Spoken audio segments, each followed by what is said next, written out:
Yeah, so let's park that one there and move on to, rather than the fantastic young girls playing footy, let's move on to the men in the Premier League and talk about how it all went this weekend.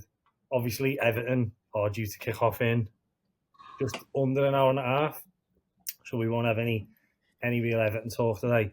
But I want to start off talking mainly about kind of the top end of the Premier League, where I feel like it all seems to have settled down a little bit this weekend.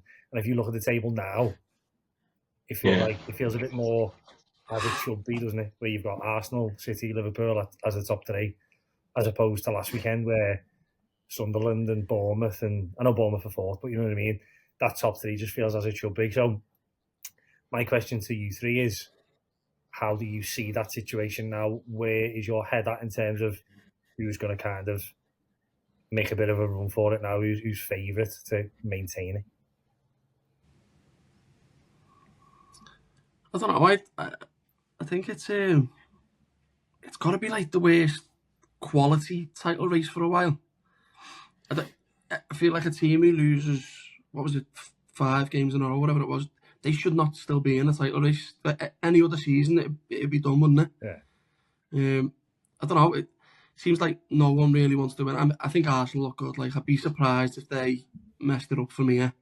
But it's Arsenal, innit? So they've always got it in them to do it.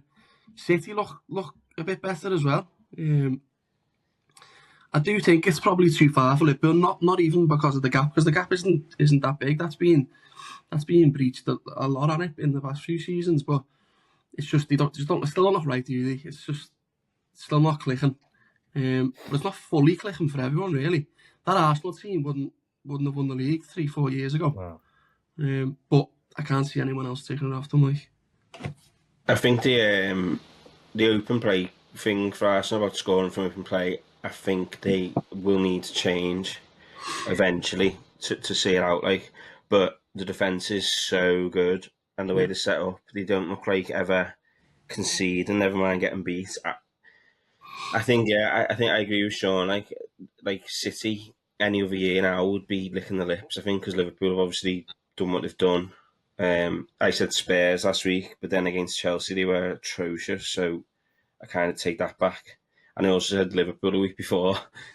I'm a man of many statements that are all wrong, it seems. But I think, if Arsenal don't win it this year, Arteta will be gone, and I can't see them ever winning it, in all honesty, if they don't win it this year, because, I mean, the money they've spent, the squad they've got. If you look at this squad, the starting 11 and the bench, it's like it's a dream, isn't it, really? It's his squad as well, and I feel like if you get rid of him and bring someone else in, you've got to start again, because it's all built around the way he plays, the defensive mindset. Yeah.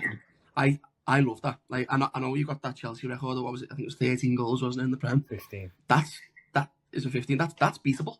That's genuinely beatable this season with them. The defence is particularly amazing, isn't it? Let's be honest. Yeah, I just think they don't score from open play. I think obviously they scored against Burnley. Don't get me wrong, but that will catch up with them eventually. I think that I predicted 0-0 against Burnley because of that reason, where you think like they're going to put 11 behind the ball and sit in and they're big and whatever else, but obviously they overcame that.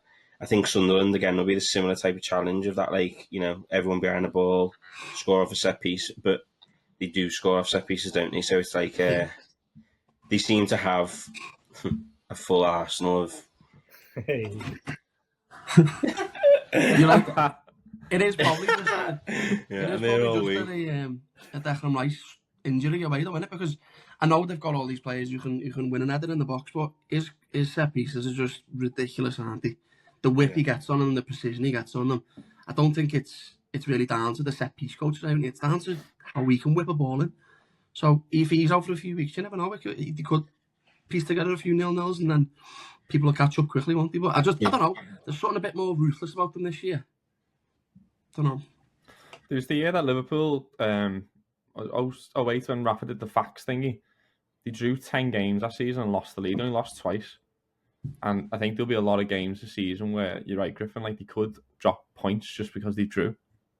And there's going to be teams that set up in a certain way to defend the fact that they are a set piece team, a dead ball team. So they definitely have got to change that. And next year for them, you got some players there that are going to be like, I don't really want to sit on the bench anymore if we're not going to win. You got like, you signed Noni Madueke, he's not going to play in front of Eze and Saka. And then you got Marino. Is he really even playing? If you have the proper midfield of like Rice, Mendy, Odegaard, if everyone's fit. So now's the time to win, and you have to win this season. I think Eze is the one that he signed who is like the difference, though. He is superb. I think he is so good. Yeah. He's the type of player that Arsenal almost wouldn't sign in the last couple of seasons. I know it sounds a bit ridiculous, but like he's almost he's like a luxury, isn't he? But then he just pops up with that decisive goal and stuff. So with the squad thing, I don't think it matters when you win them. If you look at when City were piecing together these 3 in a row of the leagues, people were happy to sit on the bench then. They get the half an hour, 20 minutes. If you win and you can see what the manager's doing, it's when a few losses come and then you're still not playing. That's when players want to leave, and that's what happened with Cancelo and all them players that forced their way out of City, is because they weren't getting nailed on 90 minutes when they were losing. So I think if they carry on winning, I don't think the squad's an issue, because although Lewis Skelly didn't start the season left back, he's playing more and more games, and Marino's played in half the games I've watched them. So them type of players, I think they'll be happy to just play a part. If you win in a league and going strong like that, it's when you start losing is when the squad thing becomes an issue, I think. Yeah, definitely. Well, yeah, that's the thing. If they don't win the league, then those questions will start to come, I think. Because I think next year, City are going to be better. They just will. And then Liverpool should theoretically be better because those players have all bedded in. We'll see, though, because I don't even want to get into them. But yeah, now's the time for them to win the league. 5 points clear. We actually said it, well, you said it, Griffin, a few weeks ago, the 5 points when we were clear wouldn't be breached. It's been a 13-point swing since then, so anything can happen, but Arsenal won't look, I can't see Arsenal looking as bad as we've looked at. I don't think they'll drop to that level, personally. I also don't see City clicking like we see in old City, because although everyone just assumes, we've been saying that for a while now, that City is just going to click someday, and it hasn't. It feels like Pep's a bit lost to me. Like he's had to come away from his tiki taka stuff because people have basically found a fix for it. It feels like he doesn't really know what his style is. When I watch City now, all they seem to do is try and counteract the high line and play Haaland into running from 30 yards. That's all they seem to. That's their only game plan. It feels a bit like they don't really know what they're trying to do, City now. So I don't think it ever. Well, Liverpool is similar, to be honest. I don't think it ever can click when there's no like clear method. Do you know what I mean? At least I know Arsenal isn't the most entertaining, but they know exactly what they're doing. Yeah. So I think that's the difference. I don't think it's a matter of clicking. I think it's a matter of you finding something. So I just don't think either of you are going to be able to find something that quickly anyway to counteract what Arsenal do, because everyone just seems to be copying Arsenal at the minute, don't they? And it's you can't do it that way because they're the best at it. Yeah. On City as well, I'm going to assume it's true. I saw a stat this morning. It was City's second top scorer this season is that Burnley centre half that scored 2 goals. Yeah. Like when you talk about the old City, that old City had everyone chipping in with goals, didn't they? From everywhere, the midfield. If you haven't got that now, again, you can't rely on Haaland, can you? Obviously, he is incredible, but he's not going to do it every week. He can't do it every week. So then he also might get injured at some point as well. Exactly. Yeah. And then that's City's charge to try and keep the pressure on Arsenal. Let's be honest, Arsenal fold, or famously have folded, when there's pressure on them. And if the other teams aren't performing, what reason is there to fold? You know what I mean? Like if Liverpool don't look any good, no one chasing you. They don't need to panic. Arteta's a bottle job when it comes to when he's something on the line. Arsenal currently don't. They're just like you need pressure to bottle, don't you? Yeah, exactly. And I think Haaland at some point is going to stop scoring. He just will, and then it's on Liverpool, isn't it? Because even like as much as everyone enjoys like looking at your Tottenhams and your Bournemouths and that, they can't sustain it, can they? Like as much as everyone loves watching them play, they're never going to be in that title race come like February, March. So it's on those big teams, but as I say, realistically, I can't see it unless Liverpool's big stars that they've bought start clicking. Which, as I say, I don't know because I'm not a keen watcher of Liverpool. But there's a reason it hasn't worked up to now, isn't there? So, what are the chances? I think City must look at the likes of the players that they've lost. So like Alvarez being like probably the best example of like, imagine if City had Alvarez now. Yeah. They could mix it up. City used to be able to mix it up and do like various things. You know, they had Silva chipping in with like 10, 15. Bernardo Silva used to get a few. Foden bang like 20 goals one season.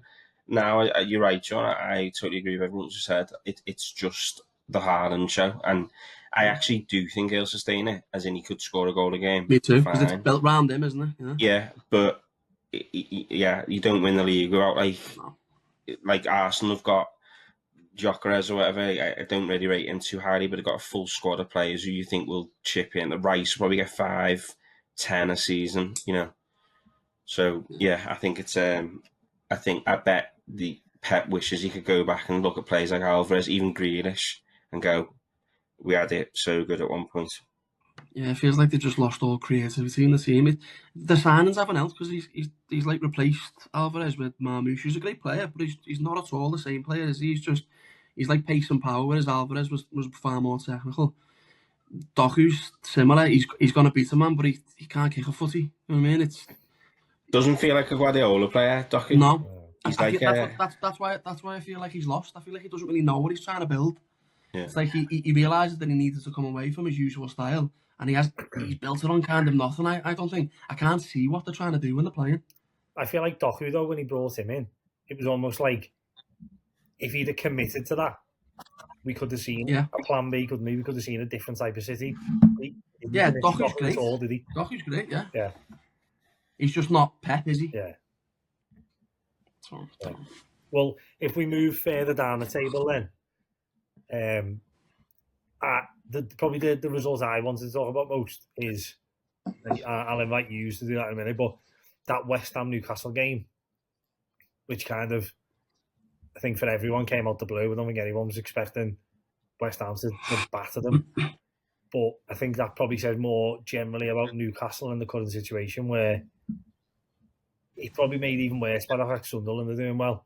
When you've got Newcastle, who are the richest club in the world, and they've had years of Champions League and stuff, and then Sunderland have come in and shown them kind of like maybe they're not where they want to be, especially in that very heated rivalry. So, any thoughts on Newcastle, or in particular West Ham, who looked dead and buried, and after a good win against a good side, it might give them a bit of confidence. So, anyone got any thoughts on that game? I think it says a lot about Nuno as a manager. I think that's the best they've looked by a mile all season. One of my mates is Alex. He's a West Ham fan. He obviously loves West Ham, and he said that's by a mile the best performance they've put in. Just that organisation that Nuno gives, and I think he is a very, very, very good manager, and he doesn't go under the radar necessarily, but I think we don't appreciate how good he is. Take that team and to beat a strong Newcastle starting 11 is very, very good. Yeah. So to go and beat them is some achievement, I think. What I like about Nuno is that he changes his team based on who he's playing. You have so many managers now who are too stuck in their system or stuck in their formation, and Nuno, he's seen that Newcastle midfield, which is, let's be honest, probably the best midfield in the Premier League. That three is so good. Yeah. And his whole game plan was just bypass them. So he had that pot sitting, and he had Souček in front, and they just basically skipped midfield the whole game, and it took away Newcastle's biggest threat, really. I wish more managers, especially Moyes, to be honest, I wish more managers took each team as a different game and not just set up exactly the same and I think that every game's going to go the same way. That's what Nuno's good at, and I think more managers should be more flexible like him because it works, doesn't it? I think when you talk about Nuno as well, like, you make a good point, Griffin, about like he's not really respected. You think every club he's gone to, he took Wolves from the Championship to the Europa League. So we did with Wolves, yeah. He took Forest to the Champions. Like, his accomplishments are unbelievable considering that he's like the short span of his career, and he probably isn't respected as much as he should be, probably because of the way he seems to leave clubs where it's quite. He's a bit of a knobhead, isn't he? Yeah, exactly. Yeah, Spurs is probably the only like one he hasn't particularly shone at, isn't it? But The amount of managers that haven't done well at Spurs, though. Yeah. Like, that's a... Yeah, I agree. I think we're wrong, but I think Spurs is almost like a poison chalice in some respects, because it very rarely goes well. The managers the Spurs have had, if you list them, I mean, Conte, Mourinho, just off the top of your head, they're like... It's like Everton, Gus Hiddink. Yeah. Like, ridiculous managers. Ancelotti. I'll take Gus Hiddink, please. Not him, yeah, Ancelotti, sorry, yeah. Either way. Yeah. But even like If we're talking, Go on. if we're talking about that game, I'm talking about Newcastle. Can we talk about one of the most overrated players I think in my lifetime, Anthony Gordon? I know. I knew you were going to say him. I know I'm bitter, but I've never seen a player believe the hype over his talent more than him. He's the way he plays football. He nearly cost him 3 goals, and he's a winger. He's left winger, and he was nearly in. It was nearly his sole fault for 3 goals, because he's trying to play out from the back, because he's pulled back to thinking he's fucking Harry Kane for England or something. He can drop back and get the ball. I know he got dragged off at half time, but I think I saw on Twitter before it was 19 Premier League games without an assist or a goal for Anthony Gordon.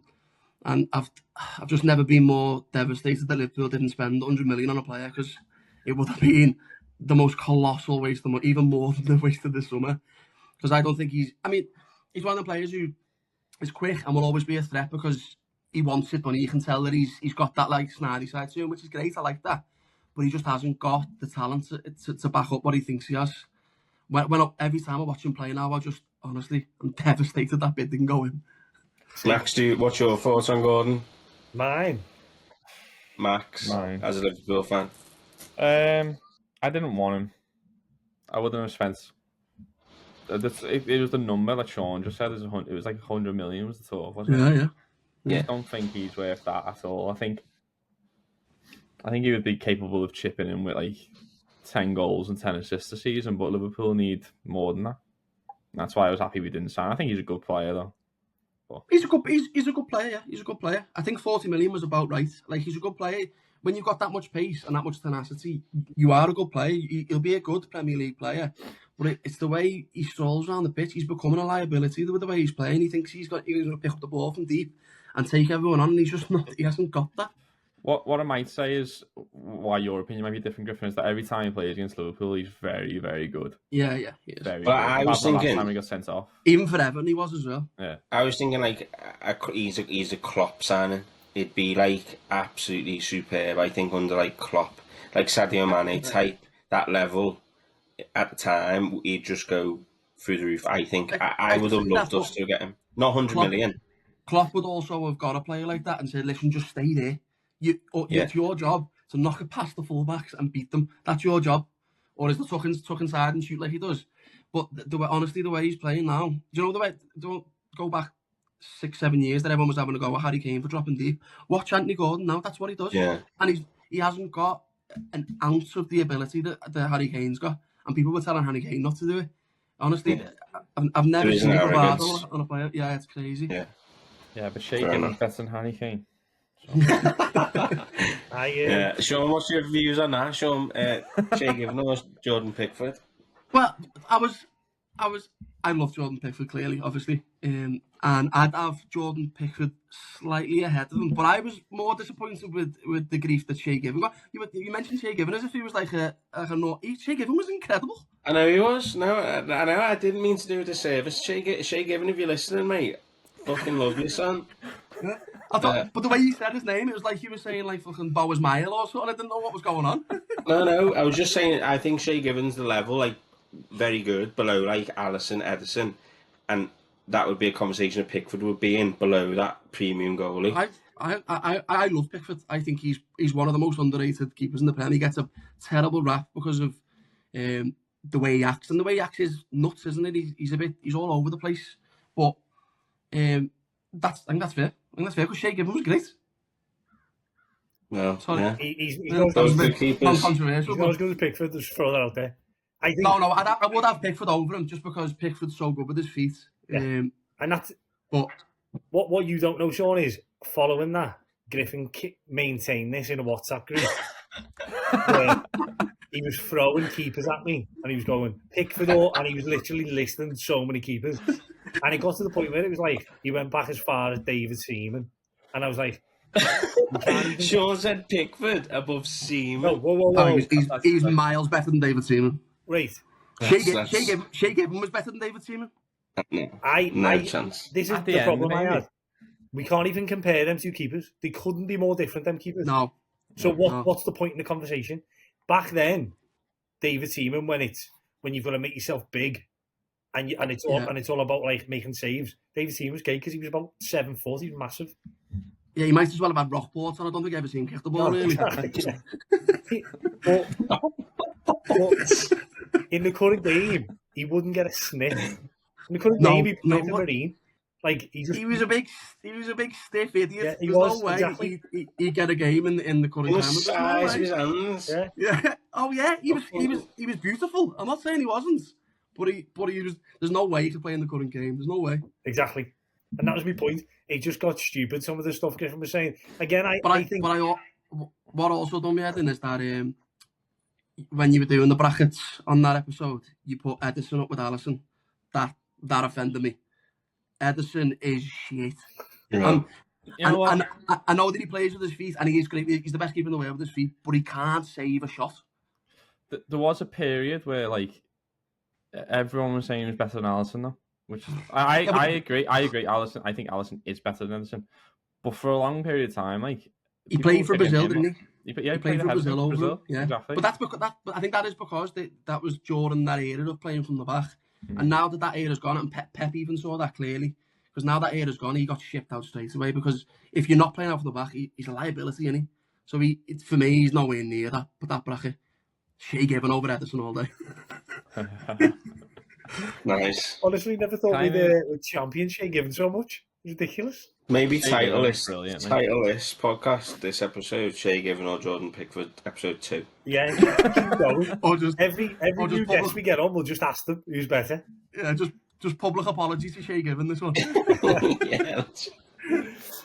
Can I move on to Tottenham and Chelsea for a second? Because there's a bit I want to talk about. Obviously, you're talking about like teams not being close. Chelsea beat Tottenham, and Tottenham are 5th, and Chelsea is 6th, and they still both seemingly seems miles away from the top.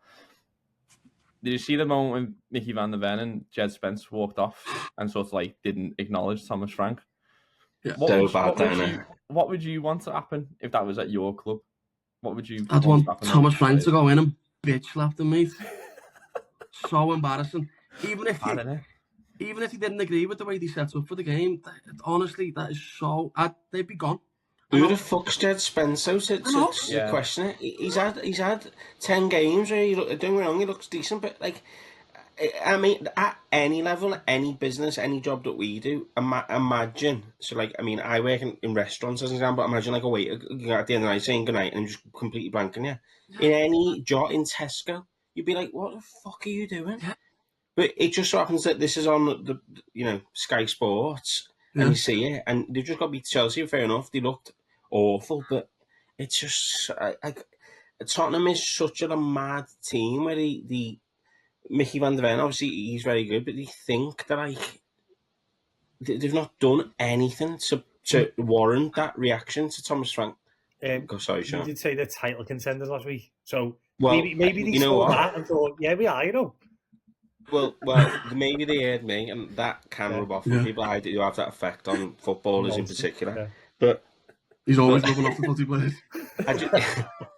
Sorry. Yeah. I think if you look at that squad, what I meant about that is you look at that squad, that first 11 in particular, it's very, very strong. And I thought about the rest of the top 3-4 who were all doing particularly poorly, as discussed on this episode of the podcast, Keeping Up Appearances.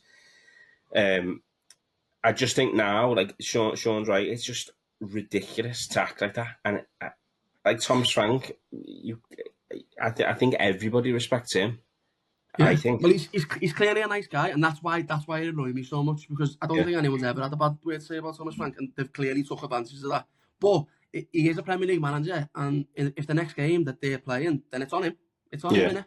Yeah. In the press conference afterwards, did you see that where he came out and said he didn't come out and say like, oh, they're not going to play again for this club or anything like that. He was very much like, oh well, everyone's trying hard and everyone wants to win and all that. It's like, you're joking, aren't you? But then We'll have 4 of them doing it next week, won't he? Yeah, he's got a decision to make, because you would think about dropping him, but they got the Champions League this week, so you're going to drop Mickey van der Ven's your best centre back. But you're going to have. I would want. Mickey van der Ven isn't all that. I don't think he's in the same mould for me as like Kyle Walker, who's he can rescue games with his pace, but defensive defensive wise, Danso and Romero are better than him. That's what I mean. If it was the leaders of this team who had done that, it wouldn't excuse it, but at least they'd have, I don't know, a bit of license to do it. Whereas this is 2 players who they were in the team 2 weeks ago. I don't understand it. What I was just going to say though is, the other week, Max, me and you talked about when Mark Gay did the same thing to Glasner. Maybe it is on the professionalism side of things, but Gay came through the other side of that. Gay's reputation didn't get changed at all, did it? As in, maybe it's just because he is more of a professional than maybe they are. But yeah, why is it different for Gay to these two? I think Gay on that point. I remember the point you were talking about, but I don't think anyone could be more respectful of the club than Gay. Even through all the Liverpool stuff when he was leaving, I know he wrote a letter to the fans and all that, but after all that, when it fell through, he came out and said straight back in, no problem at all. You know what I mean? Which is very rare. Jed Spence clearly is a little prick. Fact, like he just looks like someone who would like. In school with a robbed our footy as an example, he's just horrible. Yeah. Well, when you talk about Andy Gordon believing his hype, which I won't go into it, but I won't have a bad word said about Andy Gordon, so that's why I kept me. Yeah, that's it. Yeah.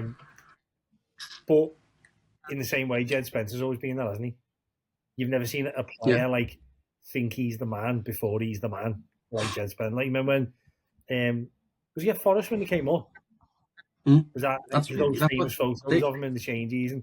Just like he's getting photos like he's Michael Jordan back in the day in the chain, and you're just like, you haven't done anything to earn that yet. So maybe that is the difference again, where Mickey van der Ven might think he can do it because he scored 2 against Everton the other week, and it's kind of put him back amongst the rankings, if you know what I mean. But as you say, Jed Spence hasn't done anything yet. He doesn't have I think Van der Ven that level of credibility to get away with this.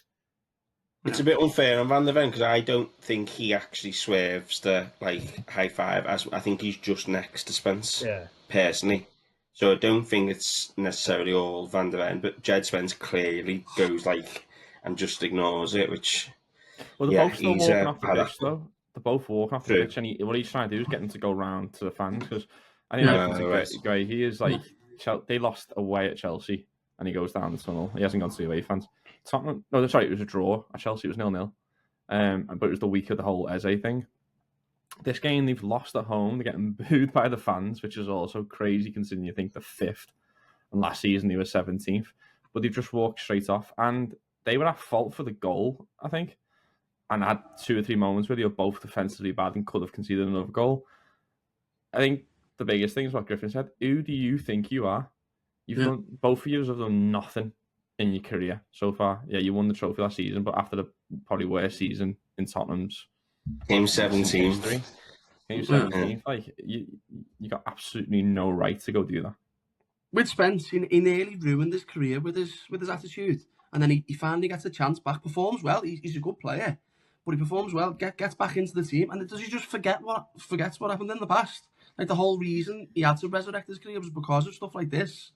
It just seems, I don't know. He's obviously just that type of character, isn't he? But I saw the clip, and I know Van der Ven you don't see the clip of Van der Ven ignoring the handshake or whatever, but he's very clearly blanking him, isn't he? So I think he's just as bad. And like I said before, if it was 2, I think that's the difference with Mark Gay, is that Mark Gay is a captain. You don't know what's gone on there between conversation, especially I think it was after Jordan whilst he was pushing for a move for Liverpool. You don't know what's gone on there. That's different, and he's a leader, and he's always spoke well. It was Van der Ven and Spence, the squad players, and they're acting as if they're undroppable, and I just hope he drops them. I think the issue will be when you talk about will he be in the squad next week, as you said, Max, the fact that fans are booing them. I've seen on Twitter and stuff like Tottenham fans have been all over Frank for that, saying it was totally his fault how we lost. I don't know if the fans will back him if he dropped. They don't like him. They don't like him. No. Apparently they hate the way the football's gone. Because they've gone from Ange to him. It's a complete flip in it, but I don't know. I don't think football fans confusing. Exactly, football fans are just in every team. Everyone's got their issues, but like they've gone from being 17th to 5th. I think that the issue they had was that they played the same way they did against you last week away at Goodison Park. They played at home against Chelsea, so like they played that sort of counter-attacking style, and they don't think they should. But again, the 5th. And they're in the Champions League, and they won last time out in the Champions League. They got Copenhagen this week, which they should win. You got to sometimes pick your battles as a football fan, don't you? Really? Yeah. I don't think Spurs fans will ever be happy. I think West Ham are another example. You know that like little smaller London clubs than Arsenal and Chelsea probably now. They'll never be happy. West Ham had Moyes and they were in Europe, and they wanted more. It's like just take stock almost, you know. It's like they think they deserve good football, which is just such an arrogant way to think about football. I wouldn't give a shit how Everton played. We've played shite for 10 years, but if we win a game, I'm made up. I don't care. I would hate the way to talk about it. It's not the West Ham way. You think we are? I would say you were in the minority in terms of Everton. I think. Yeah, maybe. As much as I'm probably primed to get slated here, but that same attitude Griffin said about them, I think a lot of Everton fans have that. Well, you know what? I knew you were going to say that, and I think almost Everton will outgrow Moyes eventually and go like. And I think West Ham were potentially right in thinking we should be doing better than this. But if you just take a step back and go like, look, previously we were wherever we were, then it's not a bad place to be with Moyes. I do think on the contrary, what I'm saying almost and what I'm arguing is that I do think Everton could do a lot better with a prospective manager who would take them places like Nuno or like whoever it may be. But you've tried that and it didn't work. So it's like, it's a double-edged sword, and for clubs like Everton, for clubs like Tottenham, for clubs like West Ham. I'm almost the opposite. The way Spurs fans and West Ham fans want to play this open, expansive football. I grew up with Walter Smith, and then Moyes came in and made us this horrible team to play against. That is my Everton. So the way they talk about the West Ham way, that's my Everton way. I'd love us to be horrible and just hard to play against. That's what I enjoy watching Everton do. So I suppose it's just a generational thing. And if you go back to the 70s and 80s, you'll have Everton fans who'd say different. But that is my Everton. So I'm happy with that. But if you do that as well, you got Everton fans that have seen their teams win leagues, and you've got Tottenham fans and West Ham fans who haven't seen them win anything still. Like Tottenham before, what 1960 something, they won something before the league. But if you look at what Arsenal are doing now, I know they haven't won it, but it's clearly possible to win playing that type of football. So I don't see how everyone can be so cutthroat with the line on good and bad football. You're fuming when you were 17th and they're now 5th in the league. It's just because they're not playing balls through the lines and players not taking on the RCN and all this shit. Just, who cares? Win a game. Yeah. Sorry. I love your rant. I also noticed, when you're on a rant, the swearing increases across the board. I just feel myself get angry, and then everyone just comes with me. They do, yeah. You just raise the level.